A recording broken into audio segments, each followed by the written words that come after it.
चलिए क्लास प्रारंभ करते हैं। कहाँ तक पढ़ लिया था और क्या पढ़ना है बताइए। मैम आज कर्मधारय समास पढ़ेंगे।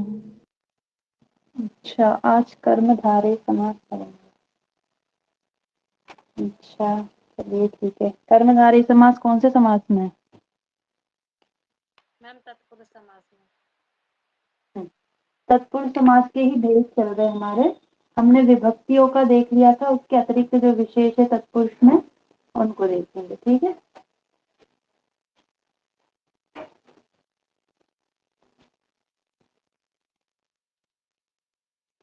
चलिए सबसे पहले पढ़ लेते हैं कर्मधारय।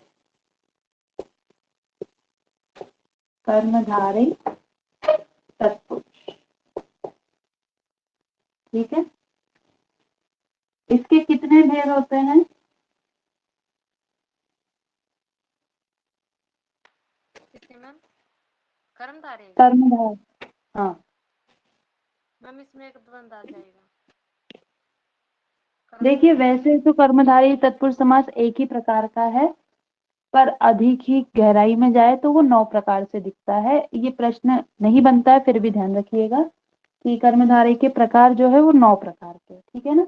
और कर्मधारय समास में होता क्या है तो देखिएगा, कर्मधारय समास में विशेषण और विशेष्य का परस्पर में समास होता है। ठीक है, कोई भी चीज है उसकी विशेषता जो बताता है उसे क्या कहते हैं हम? विशेषण। तो विशेषण और विशेष्य का परस्पर जब समास होता है तो वो कर्मधारय समास होता है। जैसे देखिएगा, नीलः आकाशः,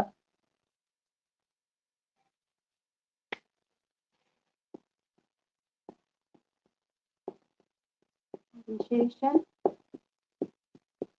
और विशेष्य का परस्पर समास, ये क्या कहलाता है? कर्मधारय तत्पुरुष समास कहलाता है। जैसे देखिएगा, नीलः आकाशः क्या बन जाएगा? नीलाकाश।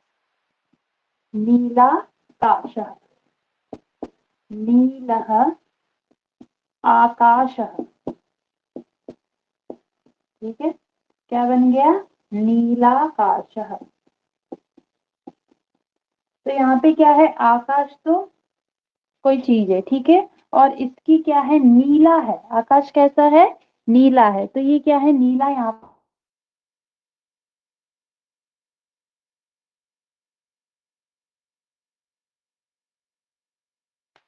मैम आपकी स्क्रीन रुक गई और आवाज भी नहीं आ रही।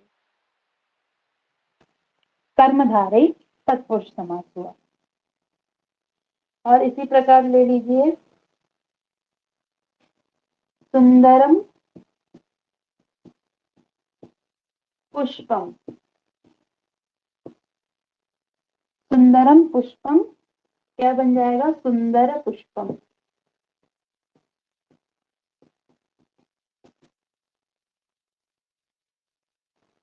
शुष्का लता, पुल्लिंग हो गया, नपुंसकलिंग हो गया। इस स्त्रीलिंग का देख लीजिए, शुष्का लता एक साथ होके क्या बन जाएगा? शुष्क लता। इस प्रकार आपको जहां पर भी क्या दिख रहा है, विशेषण और विशेष्य दोनों का परस्पर में समास दिखाई दे रहा है, तो वहां पर कर्मधारय तत्पुरुष समास होगा। ठीक है, और इस चीज को मत ध्यान रखिएगा कि कौन कौन से क्या प्रकार और प्रकार का हो, ठीक है ना। कर्मधारय तत्पुरुष समास हो रहा है, यही आप लोग के लिए काफी है। प्रकार कहीं भी नहीं पूछे जाते और उसका कोई मतलब भी नहीं है। ठीक है, या कह रहे हो कि प्रकार भी पढ़ना है? मैम एक बार ऊपर ऊपर से बता दो जिससे कि हमें पता रहे। ऊपर ऊपर से बता दे। जी मैम। चलिए देखिए, एक प्रकार है विशेषण पूर्व। विशेषण पूर्व क्या है? कर्मधारय तत्पुरुष समास में जब हम विशेषण को पहले लगा रहे हैं, मैंने बताया पूर्व क्या होता है, पहले। जब पहले लगा रहे तो वो कौन सा समास हुआ, कर्मधारय का कौन सा प्रकार हुआ, विशेषण पूर्व पदम। वही आ जाएगा क्या, नीला आकाशः, नीलाकाशः। इसमें क्या है, जो आकाश का विशेषण है हम उसको कहाँ लगा रहे, पूर्व में लगा रहे, इसलिए इसको क्या, इसका नाम पड़ गया विशेषण पूर्व। बोर्ड नहीं दिख रहा है क्या किसी को? मैम दिख रहा है। और आवाज? मैम आवाज भी अच्छे से आ रही है क्लियर।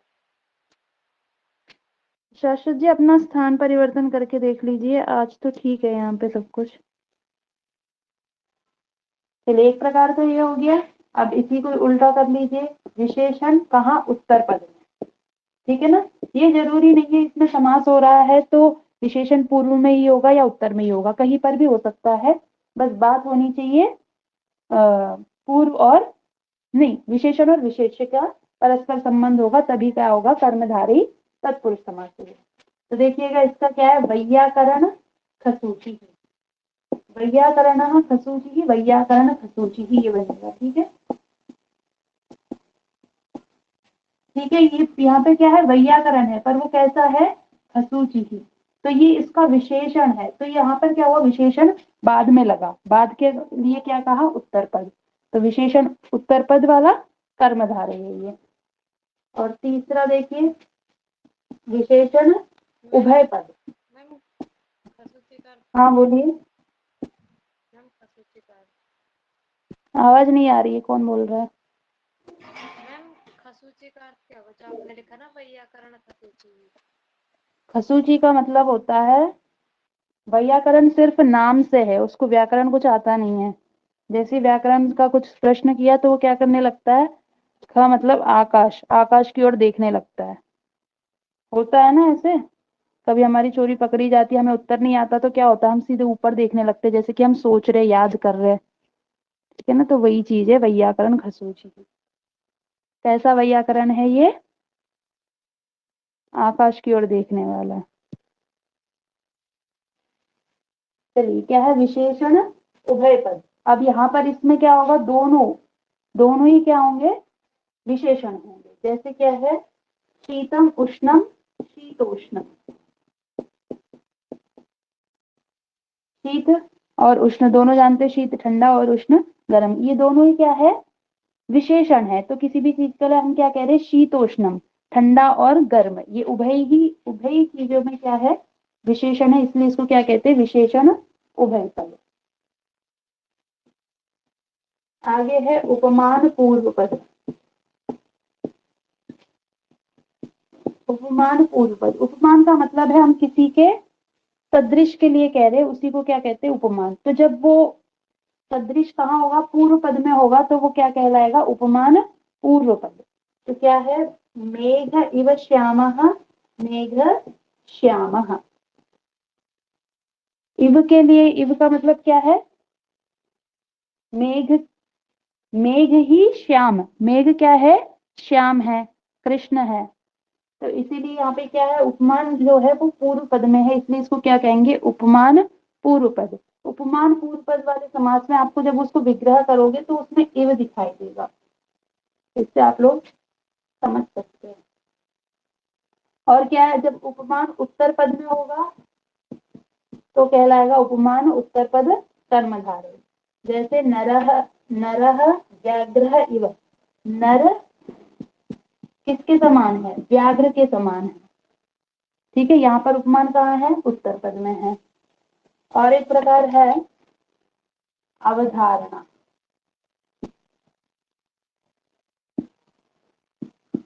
अवधारणा पूर्व पद में होगा, जब अवधारणा मतलब उसके समान ही के लिए आएगा, विद्या धनम, विद्या ही क्या है, धन है, विद्या एव धनम, विद्या धनम। अब क्या है, संभावना। संभावना पूर्व पद में जब होगा, आम्रः इव वृक्षः, आम्र वृक्षः। क्या आपको कंफर्म नहीं पता है, आप संभावना तुक्के से बोल रहे हो, तो क्या हो गया वहां पे, संभावना। और एक आता है मध्य पद लोपः। जब हम विग्रह करते हैं उसमें से पद लोप होकर के मध्यम पद लोपः। देखिएगा, शाक प्रिय पार्थिव, तो विग्रह भी लिख रही हूँ, शाक प्रिय प्रिय पाद पार्थिव।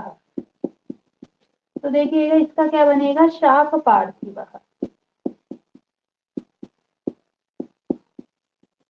तो क्या है यहाँ पे, शाक प्रिय पार्थिव, 3 शब्द थे विग्रह में, पर यहाँ पे क्या हो गया, मध्य पद का लोप होकर के समस्त पद बना शाक पार्थिव। पद, बीच के पद का लोप हो गया, इसलिए इसका नाम पड़ गया मध्यम पद लोपः। और एक है मयूर, मयूर व्यम सकादि एक गण है, ठीक है ना।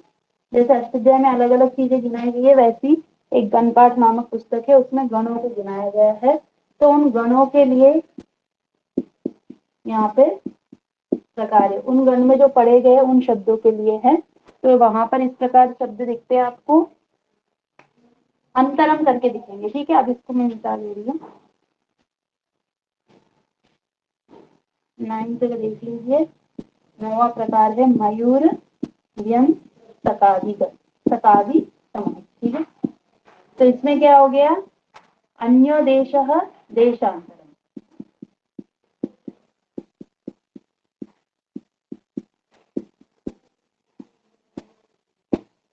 ठीक है। किसी भी चीज के अन्य कहने के लिए क्या हो जाएगा, वहां पर अंतर शब्द का प्रयोग हो रहा है और समस्त पद बनेगा देशांतरम, इस प्रकार बनेगा। यही प्रकार है आपके कर्मधारय के,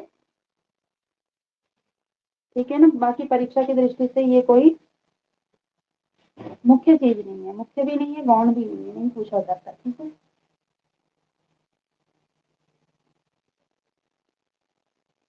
चलिए आगे बढ़ते, इसके बाद कौन सा समास है। मैम जैसे कि चिरंत निमित्त के उदाहरण दे रखे हैं कर्मधारय समास के, तो मैम उसमें दे रखे हैं, लेकिन फिर भी है ना कि उत्पत्ति से करने की।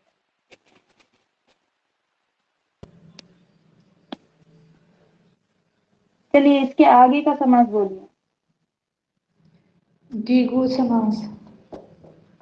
द्विगु समास, नए को नहीं पढ़ने का विचार है क्या, नए पढ़ लेते पहले, ठीक है। नए भी क्या है, तत्पुरुष समास के अंतर्गत ही है, ठीक है। भूल तो नहीं गए थे। नहीं नहीं अच्छा, ये बताइए नाई का मतलब क्या होता है। मैम जैसे अपुरुष हो जाएगा तो ना पुरुष हो जाएगा। क्या होता है,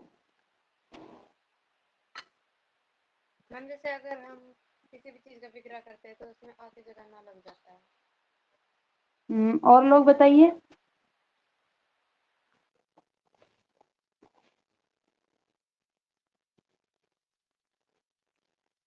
मैम ये प्रत्याहार है। अच्छा, नए प्रत्याहार है। और जी लोग, मैम। रोहित जी, अनिकेत जी बताइए।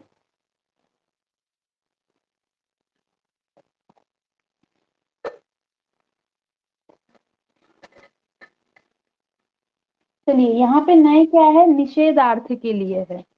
नए तत्पुरुष मतलब क्या है, जिस चीज के लिए निषेध मतलब मना कर रहे हैं उसके लिए ये समास होता है। निषेधार्थ में ही क्या होता है, नए तत्पुरुष समास होता है, ठीक है। देखिएगा जैसे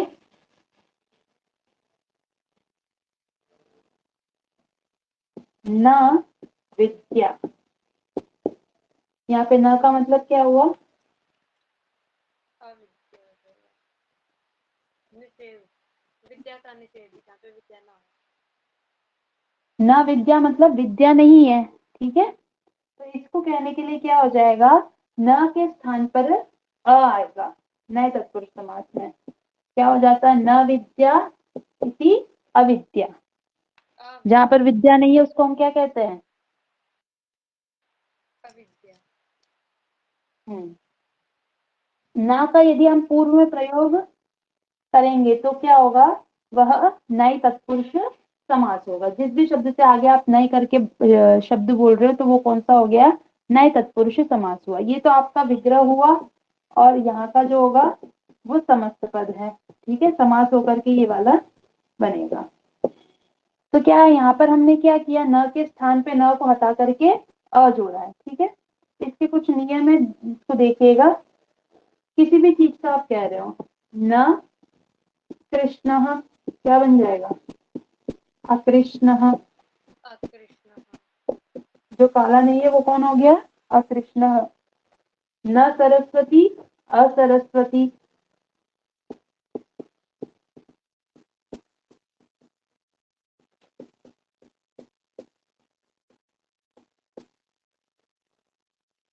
ठीक है। अब ये बताइए न ईश्वर क्या बनेगा, अनीश्वरः। क्या बनेगा, अनीश्वर। अनीश्वरः। अनीश्वर। बहुत सुंदर। अब ये बताइए यहाँ पे अनीश्वर क्यों बना। यहाँ पर तो हम क्या कर रहे थे, न को हटा करके सीधे इनके आगे अ लगा रहे थे, तो यहाँ पर अ में लगा करके अन क्यों लगाया है। मैम कारण नहीं पता। इसलिए मैम क्योंकि बाद में अच है। देखिएगा, नई तत्पुरुष समास की एक बात मैंने बता दी, न होगा पूर्व में, और जो उत्तर पद होगा उसका यदि पहला अक्षर अच होगा, अच कहिए या स्वर कहिए, यदि उसका पहला वर्ण क्या होगा, स्वर होगा, तो वहां पर क्या हो जाएगा, न के स्थान पे सिर्फ अ नहीं आएगा, अ के साथ न भी आएगा, मतलब कितना आएगा, अन, इतना भाग आएगा, ठीक है। यहाँ पर तो क्या हो रहा था, यदि कोई भी हल है न के बाद तो वहां पर न पूरा जुड़ेगा, और जब सॉरी न नहीं अ जुड़ेगा, ठीक है, अ जुड़ेगा, पर जब अच या स्वर होगा सबसे पहला वाला वर्ण तो वहां पर अन जुड़ेगा, और ये न जो है आधा है, इसमें जो यहाँ पर पहला अक्षर होगा उसकी मात्रा जुड़ जाएगी। देखिएगा, और न अश्वः, ठीक है। तो हमने इसमें क्या किया, उत्तर पद में सबसे पहला वर्ण क्या है, स्वर है, तो स्वर के स्थान, स्वर के लिए मैंने क्या कहा, क्या जोड़ना, अन जोड़ना है, अन जोड़ा, न आधा था, यहाँ पे इसकी मात्रा जोड़ेंगे, अ की मात्रा जोड़े तो क्या हो गया, न पूरा हो गया, और आगे क्या है, श्वः, तो वैसे की वैसे लिख देंगे, क्या बन गया, अनश्वः, ठीक है।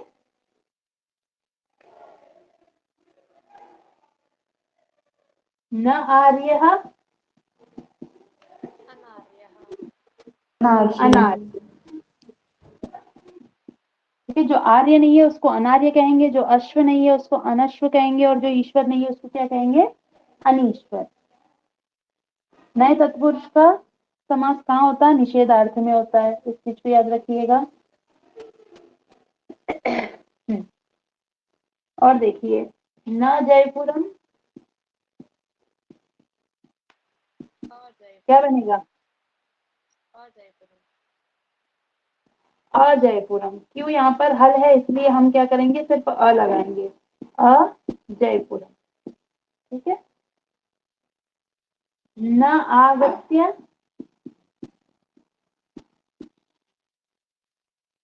क्या बनेगा, नागत्य। नागत्य। अनागत्य। नागत्य जिसने भी कहा था, इस चीज का ध्यान रखिए, क्या यहाँ पर अच है तो क्या हो जाएगा, यहाँ पे अन आएगा, ठीक है, अन आएगा तो अन, और इसमें क्या है, दीर्घ आ है तो दीर्घ आ की मात्रा लगाएंगे, अनागत्य।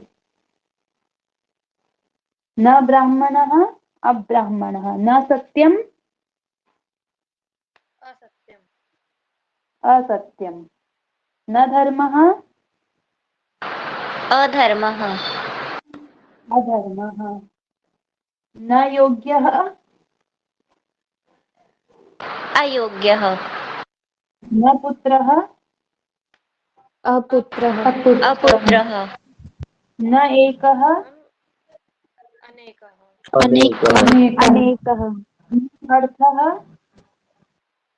हम सुना नहीं। अनर्थः। अनर्थः। अनर्थः। अनर्थ। चलिए ठीक है। अब ये बताइए, ना असत्यम, असत्यम। अनासत्यम, सॉरी, क्या बताया आपने? असत्यम होगा। अनसत्यम, अनासत्यम, ना असत्याः।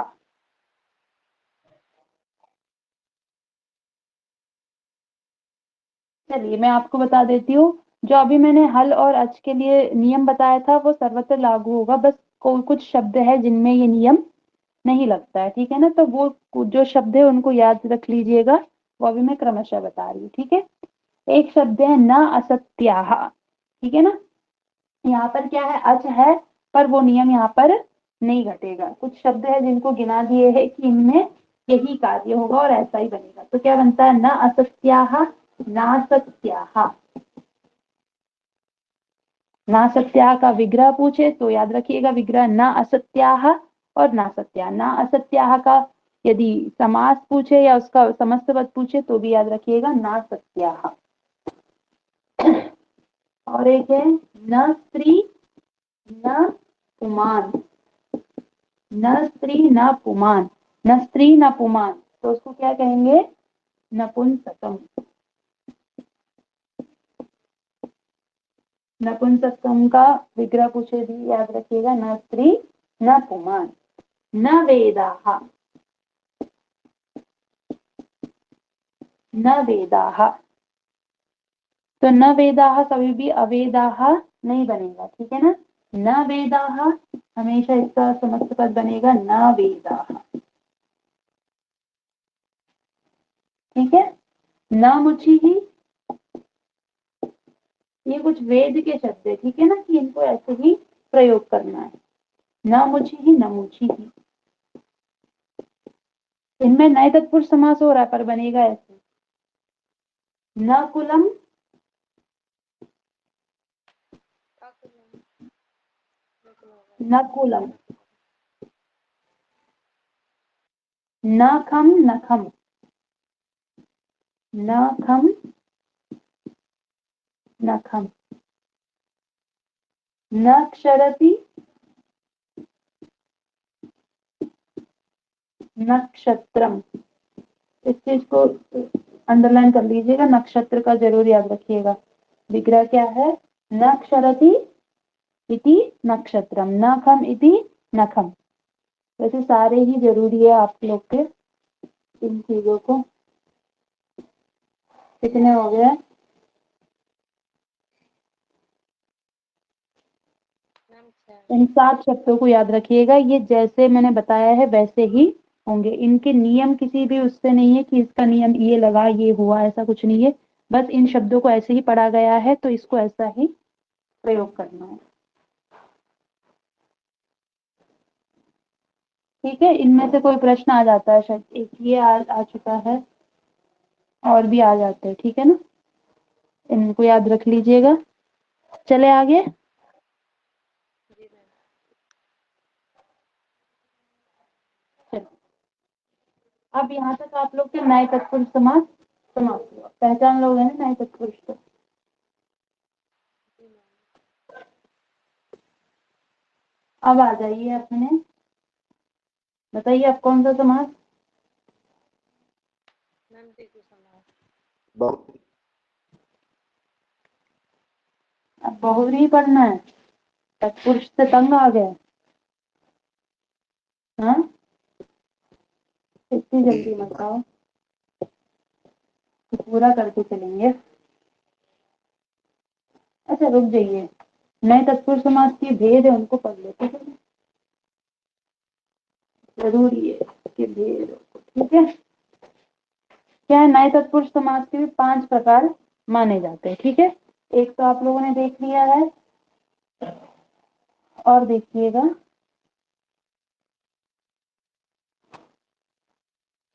और कौन कौन सा है। एक सूत्र है कुवति प्रागय, ठीक है। कुसमास,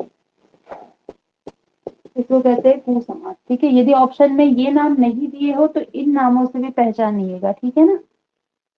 क्योंकि ये इसके अंतर्गत ही है ना, इसीलिए यदि ये भी दिया है और ये भी दिया है तो आपको यही चुनना है, यदि इसका उदाहरण है वहां पर ये दिया ही नहीं और इसका उदाहरण बन रहा है तो आपको इसको चुनना है। चलिए, कुसमासः सिंपल सा है, ये जहां पर भी कुत्सित करके बनेगा उसी को क्या कहेंगे, कुसमास। और समस्त पद में आपको सबसे प्रारंभ में कु दिखाई दे देगा, वही क्या कहलाता है, कुसमास कहलाता है।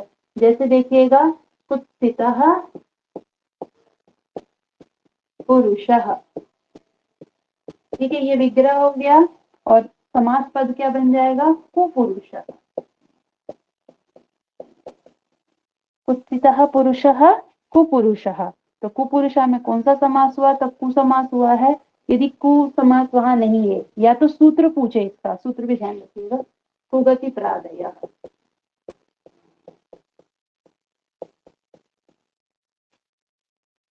ठीक है, यदि ये नहीं दिए हैं, नए तत्पुरुष समास लिखा है तो नए तत्पुरुष समास होगी। इसी प्रकार कोई भी शब्द हो, कुत्सिता माता क्या बन जाएगा, कुमाता। कुत्सितः पुत्रः कुपुत्रः। कुत्सितः पुत्रः कुपुत्रः। ठीक है, कुत्सितः परीक्षकः कुपरीक्षकः। कुपरीक्षकः। कुत्सितम् अन्नम कुअन्नम। कुत्सितम अन्नम, इसको अंडरलाइन कर लीजिएगा, यहाँ पर कु के स्थान पे कद हो जाता है। ठीक है, कुत्सितम अन्नम कदन्नम बनता है, इसको याद रखिएगा, अंडरलाइन कर लीजिएगा। कुत्सितः अश्वः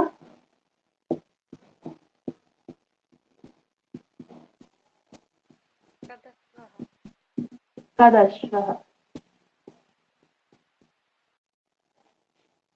ठीक है, ये हो गया आपके कुसमास के उदाहरण। अब इसके बाद ये दूसरा हो गया नए तत्पुरुष समास के, आगे बढ़ते हैं। अब इसके बाद है, एक मिनट रुक जाओ मैम, एक मिनट रुक जाओ। ठीक है ठीक है,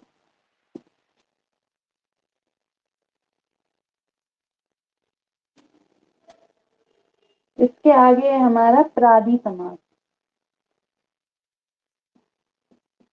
ये भी नए तत्पुरुष के अंतर्गत ही है, प्रादि समास। प्रादि का मतलब आप लोग जानते हो क्या है, प्रादि, प्र आदि उपसर्ग। हाँ चलिए ठीक है। प्रादि का मतलब क्या है, प्र आदि जो आपके उपसर्ग है, उपसर्गों से संबंधित ये समास होगा। जैसे देखिएगा, प्रगतः आचार्यः, प्रगतः आचार्यः क्या बन गया, प्राचार्यः। ठीक है, और क्या है, कोई भी उपसर्ग ले लीजिए, उपसर्ग से बन रहा है तो वो कौन सा हो गया, प्रादि नए तत्पुरुष समास। ठीक है, प्रादि तत्पुरुष समास ये भी कह सकते हैं। उपोच्चारितम पदम,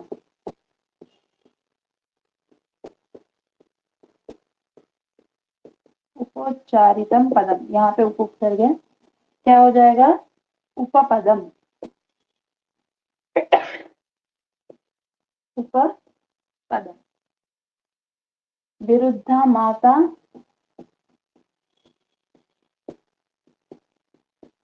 विमाता, प्रकृष्टः यत्नः प्रयत्नः। ठीक है, ये कुछ शब्द है जिनके आपको विग्रह याद रखने चाहिए। ठीक है, और क्या है, दुराचारः पुरुषः, दुराचारः पुरुषः क्या बन जाएगा, दुष्पुरुषः। एक और है तो बहुत सारे उदाहरण में बता रही हूँ। निष्क्रांतः कौशाम्ब्याः,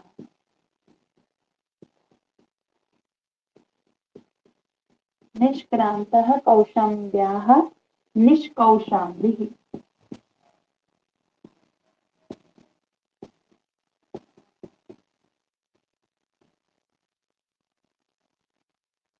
मैम इस शब्द निष्क्रांत उसमें हुआ ना सुखना शब्द में।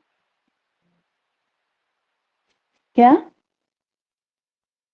मैम तो ये जो शब्द है निष्कौशंबी, मैम ये सुखना शब्द में या फिर विपरीत तरीके में प्रयोग हुआ है। कौशाम्बी से जो निकाले गए वो हो गए निष्कौशाम्बी। और ये बताइए, मेरी आवाज आप सबको ठीक आ रही है? आ रही है जी मैम, भाई। आ रही है। मेरे पास एक कोमल की और एक है, उन दोनों की आवाज ठीक से नहीं आ रही है। तुम लोग की तो अच्छे से आ रही है और मेरी आवाज जी शायद से अच्छे से नहीं आ रही है। जी मैम, कोमल की तो आवाज कम आ रही है आज, बाकी आपकी ठीक आ रही है। अच्छा, और कोमल तुम्हें अच्छी आ रही है मेरी आवाज? जी मैम अच्छे से आ रही है। चलिए ठीक है। शाश्वत जी आप थोड़ा कोशिश करिए इधर उधर से, मेरे यहाँ से मैम अब प्रॉब्लम नहीं है एकदम सर। आवाज आ रही है मेरी। आप थोड़ी ठीक है। शाश्वत जी आप अपने वहां से देखिएगा प्रॉब्लम क्या है। चलिए, उत्क्रांतः कुलात्, उत्क्रांतः कुलात् उत्कुलः, उत्क्रांतः कुलात् उत्कुलः, शोभनः पुरुषः सुपुरुषः, सुपुरुषः। शोभनः पुरुषः सुपुरुषः। ध्यान रखिएगा, प्रादि समास आपकी परीक्षा में पूछा जाता है और ये उदाहरण उसमें प्रसिद्ध है। इसको भी याद रख लीजिए, इसको ठीक है, एक बार देख के जाइएगा।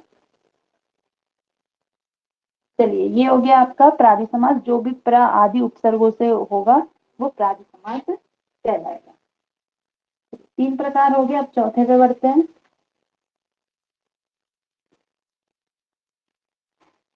चौथा है गति समास।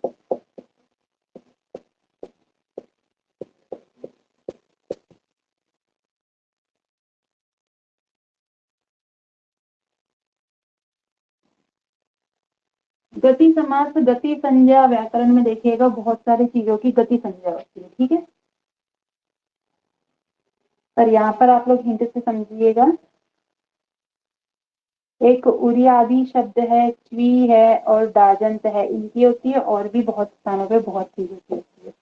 इनके उदाहरण कैसे बनेंगे इस चीज को आप ध्यान में रखिएगा। जैसे देखिए, अंगीकारम कृत्वा, ठीक है, क्या बन जाएगा? अंगीकृत्य, अंगीकृत। तो देखिएगा, गति समास में आपको इस प्रकार के धातु और प्रत्यय वाले शब्द मिलेंगे, तो समझ लीजिएगा वो क्या है, गति समास है। और देख लीजिए उदाहरण, हस्तम गृहीत्वा, ठीक है, क्या हो जाएगा? हस्ते कृत्य, हस्ते कृत्य। व्यवहितो भूत्वा,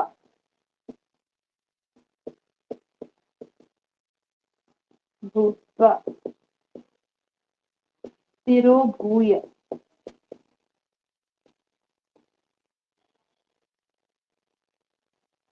पट पटपटा इति शब्दं कृत्वा, पट पटकृत्य। पटपटा कृत्य, पटपटा कृत्य, ठीक है। अभिलाषाति शयं निहत्य, अभिलाषातिशयं निहत्य क्या हो जाएगा? मनोहत्य, यहाँ पे कोई रूल नहीं है कि यहीं से शब्द बनेंगे, जो समस्त पद पड़ेगा वो कैसे भी बन सकता है। ठीक है, तिरोधानम प्राप्य, तिरोधानम प्राप्य असंगत्य। ठीक है, ये कुछ शब्द है आपके गति समास के, इनको याद करके जाइएगा, इतना काफी है। एक ये भी याद रखिए, ये याद रखिए। ठीक है, इसके अतिरिक्त कोई शब्द आएगा नहीं, यदि आ भी जाएगा तो आप लोग लगा ही सकते हो। ठीक है ना, ये चीजें मैंने बता दी है, इस चीज से अंदाजा लगा लीजिएगा। ये गत्य हत्य इस प्रकार के त्य के या ल्यप के प्रत्यय आपको पीछे दिखाई देंगे, वही आपका क्या हो जाएगा, गति समास। अब आगे बढ़ते हैं। 5वां है उपपद समास।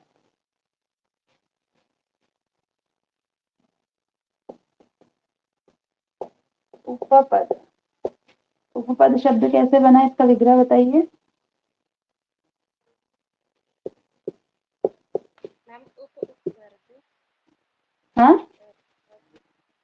मैम कोमल, कोमल आपकी आवाज आ नहीं रही है।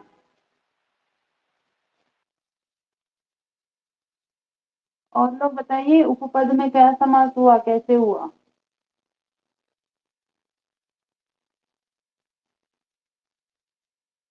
मैम अव्ययी भाव समास होगा। अच्छा, उपपद में अव्ययी भाव समास हुआ, चलिए ठीक है। तो प्राचार्य में कौन सा समास हुआ, उसमें भी उपपद अव्ययी भाव समास हुआ। नहीं नहीं नहीं तो प्राचार्य में अव्ययी भाव समास नहीं है। मैम, उसमें तो ये है ना प्रादि समास। पढ़ाई नहीं कर रहे हो ध्यान से। हाँ, इसका मतलब तो आप लोग यही करोगे, प्रादि समास और अव्ययी भाव समास दोनों को एक ही कर दोगे, है ना। ये ध्यान रखिएगा, अव्ययी भाव समास नपुंसकलिंग में ही होता है। एक चीज निशानी के लिए मैं बता रही हूँ, ट्रिक के तौर में, उसको देखिएगा। वो क्या है, नपुंसकलिंग में ही होता है। और दूसरा, जो भी चीजें मैंने बताई वो चीज उनमें घटा के देखिएगा। उपपद शब्द है, इसमें कौन सी चीज आप घटा रहे हो, जो शब्द बनेगा, इसका विग्रह करके देखिए। बनेगा स्त्रीषु अधिकृत्य, बनेगा पदेषु अधिकृत्य। क्या चीज लगा करके आप कर सकते हो, अभी बता के आई हूं मैं। उपोच्चारितम पदम उपपदम। प्रादि समास में देखिएगा, बता के आई हूँ। चलिए, ये समास का ही नाम है उपपद समास। इसमें क्या होता है, उपपद में तत्पुरुष समास होता है। और उपपद किसको कहते हैं, दूसरे पद को। ठीक है, जो समीप में पद है उसी को क्या कहते हैं, उपपद। उप का मतलब जानते हो, समीप, और जो समीप में उच्चारित पद है वही उपपद कहलाता है। तो देखिएगा, इस समास में ये बताइए, तत्पुरुष समास में कौन सा प्रधान होता है। मैम उत्तर पद। होता है। उत्तर पद मैम। बहुत सुंदर, क्या उत्तर पद होता है। पर देखिएगा, उपपद तत्पुरुष समास में अन्य पद की प्रधानता होती है। इसलिए मैंने आप लोग को प्रारंभ में लिखवाया था, ये जो होते हैं वो प्रायः होते हैं। ठीक है ना, प्रायः तत्पुरुष समास में उत्तर पद प्रधान होता है, पर कहीं कहीं पर कोई और पद भी प्रधान हो सकता है, तो उसका एक स्थान यहाँ पर आ जाता है। इसमें क्या होता है, अन्य पद प्रधान होता है। चलिए देखिएगा, जैसे कुंभम करोति, कुंभम करोति, कुंभकारः। हाँ, करने वाला, होने वाला, इस प्रकार के आपको दिखाई देगा। इसी को क्या होता है, उपपद तत्पुरुष समास कहते हैं। कुंभम करोति इति कुंभकारः। तो क्या है यहाँ पर देखिएगा, पहले भी मैं समझा चुकी हूँ इसको। क्या है, उभय पद, इसमें क्या था, उत्तर पद प्रधान होता है तत्पुरुष समास में। तो देखिएगा, इसमें आप अर्थ निकालोगे तो ऐसा नहीं होगा, ये पूर्व पद हो गया, ये उत्तर पद हो गया। ठीक है, तो यहाँ पर उत्तर पद की प्रधानता नहीं होगी, अपितु तीसरे ही पद की प्रधानता। मतलब क्या है, यहाँ पे कुंभ मतलब गढ़ा है, और करोति मतलब करने वाला। ठीक है, घड़ा करता है। घड़ा और करना ये तो दो चीजें होगी है, पर ये कुंभकारः ये जो कह रहा है वो तीसरे ही चीज को, जो कुंभ घड़े को बनाता है उस व्यक्ति को कह रहे हैं। ठीक है ना, व्यक्ति ये कौन सा, ये व्यक्ति जो चीज आ गई ये अन्य पद है। ठीक है ना, ना इसकी प्रधानता हुई ना इसकी प्रधानता हुई, अपितु उस व्यक्ति की प्रधानता। हम कुंभकारा से क्या दर्शाना चाह रहे, उस व्यक्ति को दर्शाना चाह रहे, इसलिए क्या है यहाँ पर अन्य पद प्रधान है। देखिएगा इसी प्रकार वार्तिकम करोति थी, जो वार्तिक बनाता उसको क्या कहेंगे, वार्तिकार वार्तिककार, और जो सूत्र बनाता उसको क्या कहेंगे, सूत्रकार। तो इन सब में यही समास होगा। वार्तिकम करोति थी वार्तिककारः, सूत्रम करोति थी सूत्रकारः, प्रियम वदति थी प्रियम वदः। बहुत सुंदर, क्या है, प्रियम वदति इति प्रियम वदः। ठीक है, गाम ददाति इति, याद रखिएगा इस उदाहरण को, गाम ददाति इति क्या बनेगा, गोदः। गाम ददाति इति गोदः, धनम ददाति इति धनदः। ठीक है ना, ददाति के लिए क्या आ जाएगा, दह आएगा। ठीक है, उष्णम भुंक्ते इति, उष्णम भुंक्ते, कोई क्या करता है गरम गरम ही खाता है, तो उसका नाम क्या पड़ जाएगा, उष्ण भोजी। उष्णम भुंक्ते इति उष्ण भोजी। ठीक है,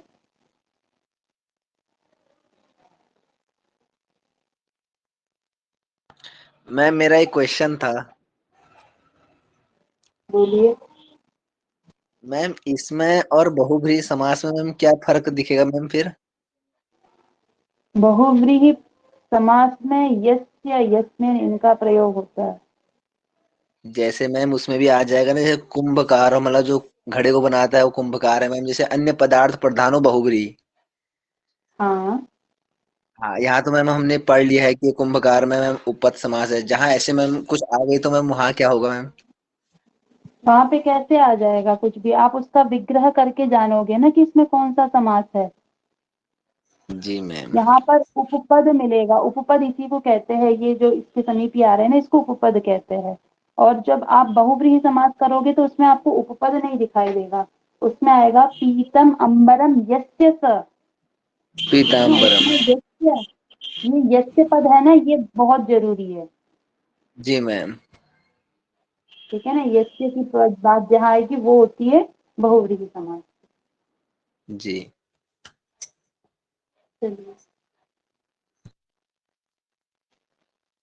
क्या हो गया, सोमेन इष्टवान इति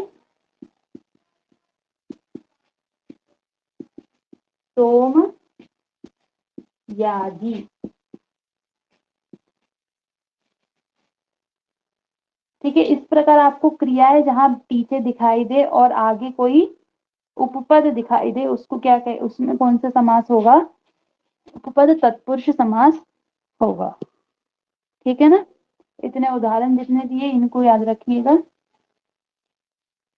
ठीक है ना, इन जो उदाहरण प्रसिद्ध होते वही चीजें यहाँ पूछी जाती। ठीक है ना, तो इसलिए जितने प्रसिद्ध हो सके मैं चाहती हूँ आप लोग को उतने मैं बता भी देती हूँ। ठीक है, और हो सके तो कोई एक आध ऐसी आ जाए जो आप लोगों ने नहीं पढ़ा। ठीक है, तो उसका अंदाजा करके कर सकते हो। यदि मैंने गोदह पढ़ाया हो और धनदह आ गया होता तो इससे आप लोग इतने तो अपनी माइंड को दौड़ा सकते हो ना।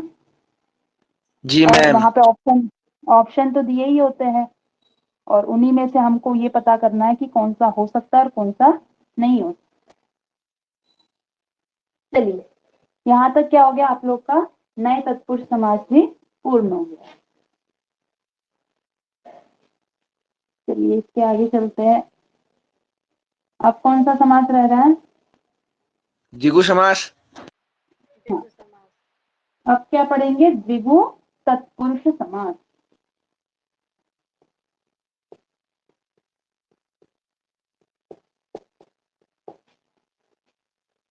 चलिए, द्विगु समास को भी हम यदि बांटेंगे तो कितने प्रकार का हो जाएगा, तीन प्रकार।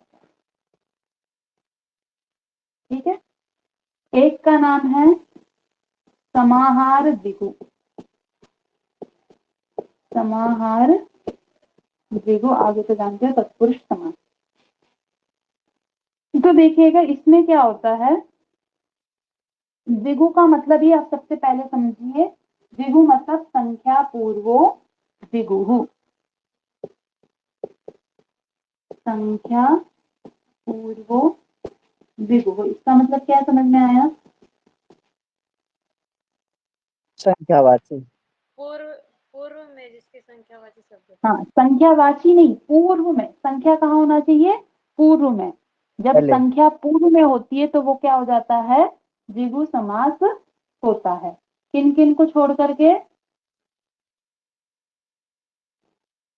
मैम बताएगा नदीवासी कोई? को छोड़ के और वंशवासी को छोड़ के। बहुत उत्तम। क्या है? नदी और वंश को छोड़ करके जहां भी आपको संख्या प्रारंभ पूर्व में दिखाई दे तो वो कौन सा समास हो जाता है? द्विगु हो जाता है। और नदी और वंश के से पहले यदि आपको संख्या दिखा देती तो कौन सा समास होता है? अव्ययी भाव समास। अव्ययी भाव तत्पुरुष। मैंने वहां पढ़ाया था तब बताया था, ठीक है, देख लीजिएगा उसको भी इसके साथ में। और इनमें से द्विगु और अव्ययी संख्या वाला एक प्रश्न बन जाता है आपके समास में से, तो इसको जरूर ध्यान में रखिएगा। चलिए, तो देखिएगा यहाँ पे क्या है, संख्यावाचक समाहार अर्थ में क्या हो रहा है, यहाँ पे द्विगु समास हो रहा है। तो इसके उदाहरण कैसे बनेंगे? संख्या होगी और आगे क्या होगा, उसका समाहार हो रहा होगा। ठीक है, समाहार मतलब क्या है? मिलना, इकट्ठे होना। ठीक है, तो क्या हो जाएगा? पंचानाम पात्राणाम समाहारः। क्या बन जाएगा? पंचपात्रम। पंचपात्रम। क्या है? पांच पात्र। पांच पात्र इकट्ठे जहां मिल रहे उसको हम क्या कह देंगे? पंचपात्रम। जैसे हमारी मसालदानी होती है, ठीक है, तो इस प्रकार जहां भी उन सबका इकट्ठा होना होता है उसको इकट्ठे करके हम उसको कह सकते हैं क्या है? पंच पात्रम। पंचानाम पात्राणाम समाहारः पंचपात्र। त्रयाणाम लोकानाम, त्रयाणाम लोकानाम समाहारः क्या बन जाएगा? त्रिलोक। त्रिलोक। पंचगवम, बताइए इसका विग्रह क्या होगा? पंचानाम गवानाम समाहारः। पंचानाम गवानाम समाहारः पंचगवम। अष्टाध्यायी का क्या बनेगा? अष्टानाम अध्यायानाम समाहारः। अष्टानाम अध्यायानाम समाहारः अष्टाध्यायी। अष्टाध्यायी सभी जानते हैं ना, ये एक उपदेश है। ठीक है ना, उपदेश मतलब एक बुक है, उसका नाम ही क्या है? उपदेश है, जिसको पाणिनि जी ने बनाया है। ठीक है, इसके अंतर्गत सूत्र है, जो हम ये सूत्र पढ़ते हैं ना वो इसके अंदर ही है। और इसमें कितने अध्याय है? 8 अध्याय है, इसलिए इसको क्या कहते हैं? अष्ट अध्यायी, अष्टाध्यायी। चलिए, पंचवटी। पंचानाम वटानाम समाहारः। पंचानाम वटानाम समाहारः पंचवटी। पंचकुमारी।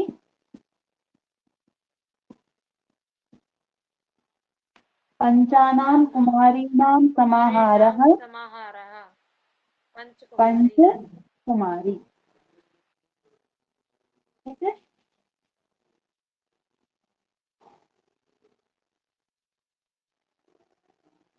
चलिए, नवानाम रात्राणाम समाहारः। नवरात्रम। ये आपके एग्जाम में आ चुका है, ध्यान रखिएगा। नवरात्रम, नवरात्रम में कौन सा समास है? नवग्रह, नवानाम ग्रहाणाम समाहारः नवग्रह। ठीक है, देखिएगा जहां पर समाहार अर्थ निकल रहा हो तो वहां पर क्या होगा? समाहार द्विगु समास होगा। ठीक है, चलिए अब आगे देखते हैं दूसरा प्रकार द्विगु समास का।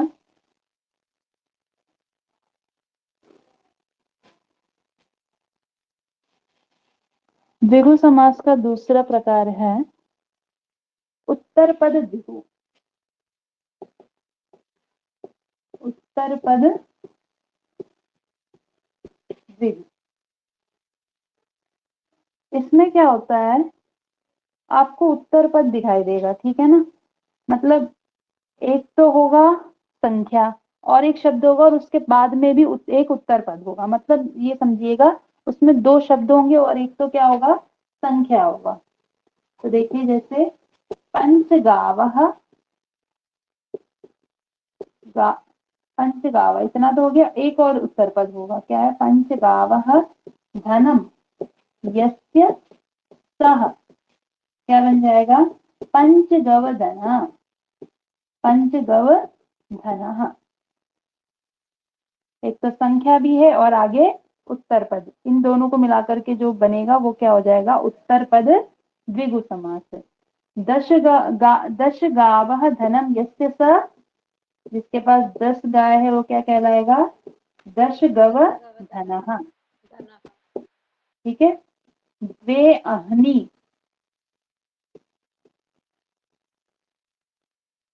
प्रिये यस्य सः वह्नप्रियः,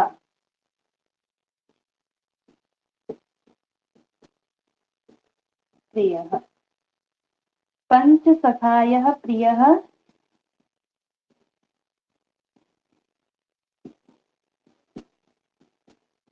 पंच सख प्रियः, आगे यस्य सह लगा लीजिएगा,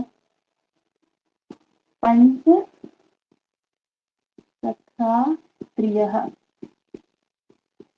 इस प्रकार बनेंगे। देखिएगा इसको आप इस प्रकार पहचान सकते हो, आपको संख्या दिखाई दे और उसके बाद दो पद दिखाई दे तो समझ लीजिएगा ये कौन सा समास है, उत्तर पद द्विगु समास है। यदि मान लीजिए आपके एग्जाम में ये दे दिया गया वह्न प्रियः और पूछा है द्विगु समास है या बहुव्रीहि तत्पुरुष या कुछ भी, तो उसमें इसको मत ढूंढिएगा, यदि ये नहीं दिया है तो द्विगु से ही उसका काम चलेगा, यदि द्विगु भी नहीं दिया तत्पुरुष ही दिया तो तत्पुरुष से काम चलेगा, ठीक है ना। ऑप्शन को देखिएगा कि उसमें क्या पूछा है उसके बाद लगाइएगा, और हमेशा प्रश्न पढ़ते वक्त पढ़ने के तुरंत चारों ऑप्शनों को जरूर पढ़ना है, ठीक है। चले आगे,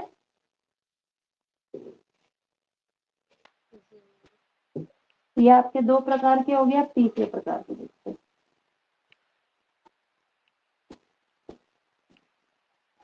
तीसरा है तद्धितार्थ द्विगु।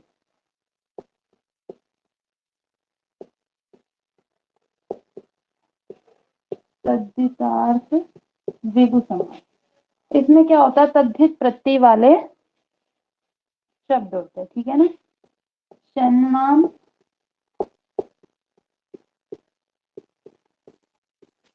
मातॄणाम अपत्यम, क्या बन जाएगा, शान मातुरः, ठीक है ना। ये अपत्यम कहाँ हो रहा है, तद्धित प्रत्यय में हो रहा है, इसलिए ये कौन सा हो गया, तद्धितार्थ द्विगु हुआ। जब तद्धित प्रत्यय पढ़ोगे तो उनके प्रत्यय को जान लोगे तो समझ में आ जाएगा, ठीक है ना। शान मातुरः, द्वय मातुरः, इस प्रकार बनते हैं। चलिए यहाँ तक आपके तत्पुरुष समास पूरा हो गया, ठीक है। अब आगे पढ़ेंगे हम, दो समास रह रहे हैं आप लोग के, बहुव्रीहि और द्वंद्व समास, उसको कल सुबह पढ़ेंगे।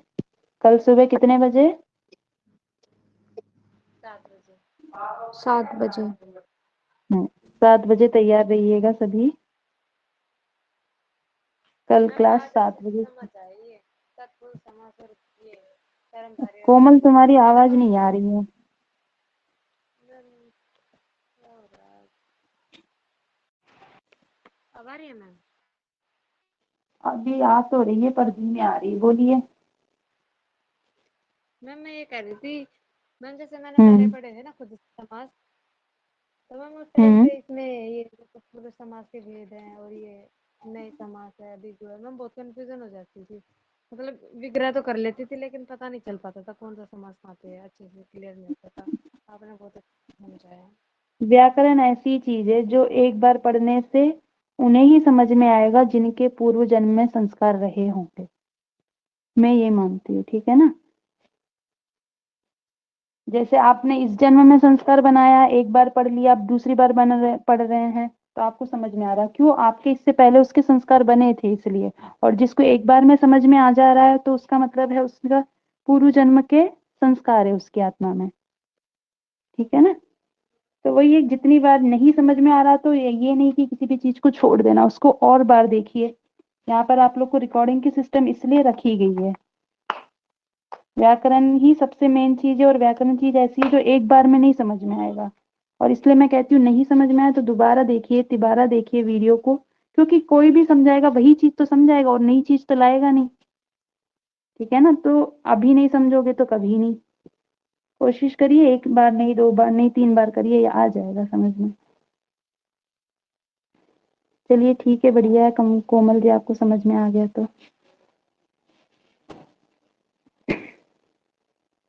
ठीक है, आप लोग जा सकते हैं। कल सुबह थोड़ा कष्ट ही सही पर उठा के क्लास ज्वाइन कर लीजिएगा, ठीक।